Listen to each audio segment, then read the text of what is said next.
এক মাসলার জন্য আমার কাছে 700 কিলোমিটার দূর থেকে আসছে। 2008 আমার সফর চলতেছিল এন্টার ইউরোপ। আমি জার্মানির ফ্রাঙ্কফুর্টে বসা ছিলাম।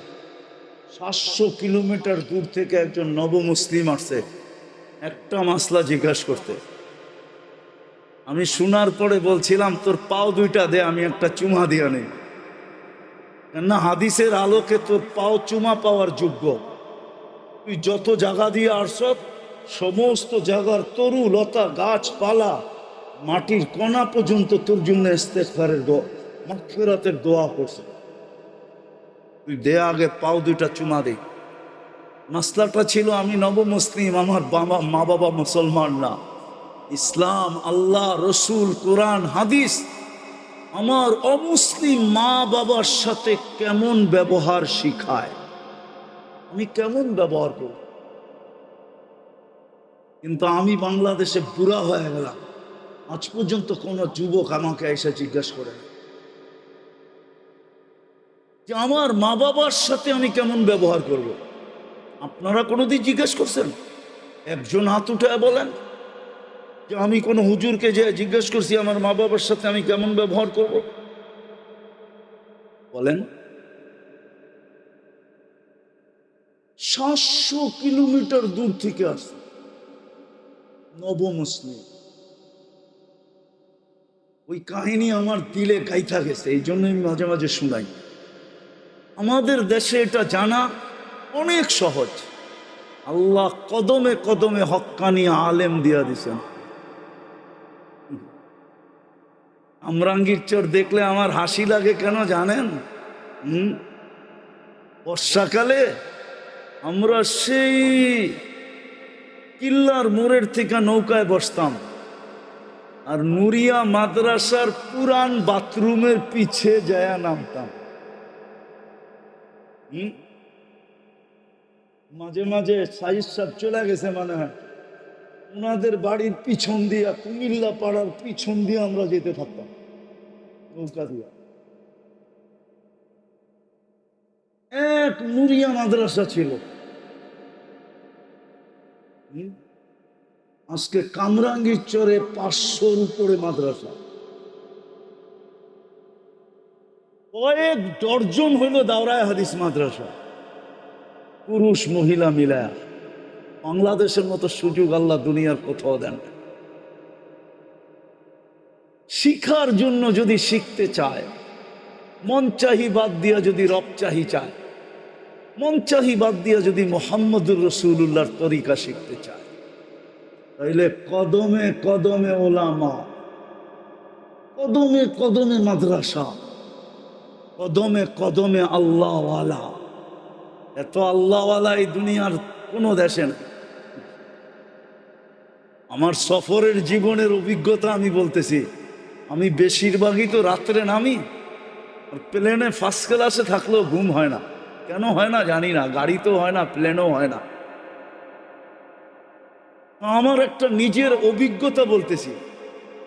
সারা দুনিয়া ঘুরা যখন প্লেনটা বাংলাদেশের সীমানায় ঢোকে, দেখা যায়, স্ক্রিনে দেখা যায়, প্লেনের ভিতরে যে লাগানো থাকে ওটা দিয়ে দেখা যায় এই সীমানায় কলিকাতার থেকে সীমানায় ঢুকলো, অথবা পূর্ব দিক থেকে হলে চিটাগাং কক্সবাজার দিয়ে এই বার্মা পাড়োয়া সীমানায় ঢুকলো।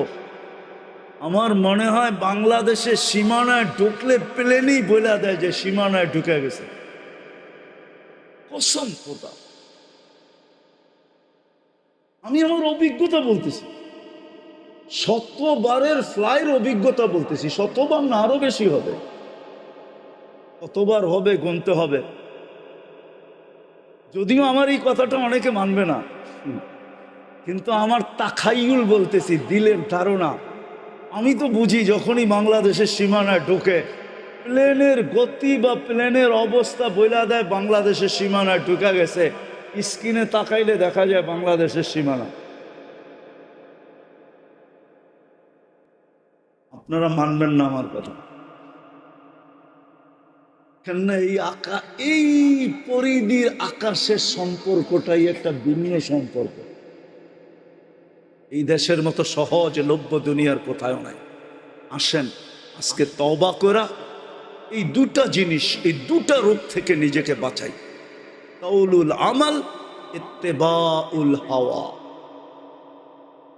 এই দুটাই হলো সমস্ত অপকর্মের মূল, সমস্ত গুনার মূল। পারবেন আজকে তওবা করা? পারবেন?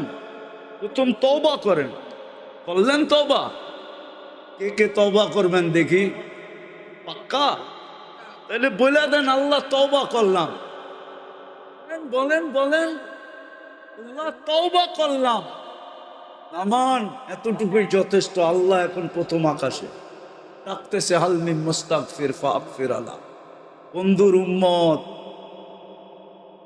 হায় হায় হায়, বন্ধুর উম্মত, হাবিবুল হাবিবি হাবিবুন। আমরা বন্ধুর উম্মত, আর বন্ধু আল্লাহর বন্ধু, বন্ধুর বন্ধু বন্ধু। হাবিবুল হাবিবি হাবিবুন, বন্ধু আল্লাহর হাবিব। আমরা বন্ধুর হাবিব, আমরাও আল্লাহর হাবিব। এই জন্যই তো আমাদেরকে ডাইকা ডাইকা মাফ করতে চাইতেছে। আজকে থেকে শিখেন ওলামাদের সোহবত, ওটার জন্য সোহবত লাগবে। সোহবত কি লাগবে? শুধু শুধু বলে নাই। শফি রহমতুল্লাহ আলাই, শেষ করে দিতেছি। শফি রহমতুল্লাহ আলাই একদিন থানভী রহমতুল্লাহ আলাইকে বলতেছিলেন, কেননা আগে হাফিজ জুজুরও দেখতাম মসনবী শরীফের খুব শেয়ার করতেন। হাকিম আক্তার সাহেব রহমতুল্লাহ আলাইও দেখতাম মসনবী শরীফের খুব শেয়ার করতেন। থানভী রহমতুল্লাহ আলাইও খুব পড়তেন। তো শফি সাহেব রহমতুল্লাহ আলাই বলতেছে, কয় শোয়ারারা, শায়েররা, মসনবী তো শের না, শায়েররা অতিরঞ্জিত বেশি করে। বসে থানভী রহমতুল্লাহ আলাই জিজ্ঞাসা করছে, কি অতিরঞ্জিত? বা একদম সোহবতে বা আউলিয়া, সামান্য সময় আল্লাহওয়ালাদের হক্কানি আলেমদের সোহবত, বেহতের আস সদ সালে তাআদ বেরিয়া, রিয়াহীন 100 বৎসর ইবাদতের চেয়ে উত্তম। বলছে এটা কি অতিরঞ্জিত না? থানভী রহমতুল্লাহ আলাইহি বলে 100 না লেখছে, 1 লাখ লেখলেও তো অতিরঞ্জিত হবে না।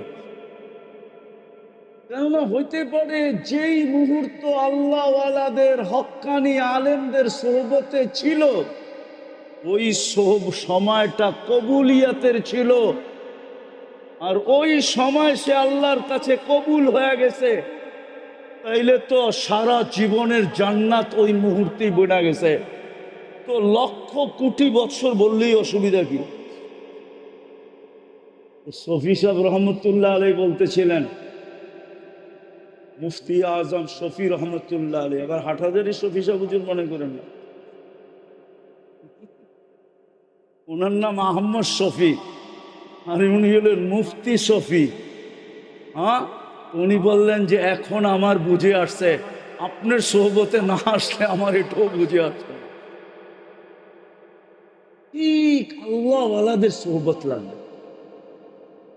জাতিকে তো এটাই বুঝাইতে পারলাম না যে ওলামাদের সোহবত কত জরুরি, আল্লাহওয়ালাদের সোহবত কত জরুরি। এটাই তো আমরা বুঝাইতে পারলাম না। দোষটা আমাদের ঘাড়েই নিতেছি, আমারই দোষ। আমি আপনাদেরকে বুঝাইতে পারি না যে ওলামাদের সোহবত কত জরুরি, আল্লাহওয়ালাদের সোহবত কত জরুরি। আল্লাহ আমাদেরকে আমল করার তৌফিক দান করে।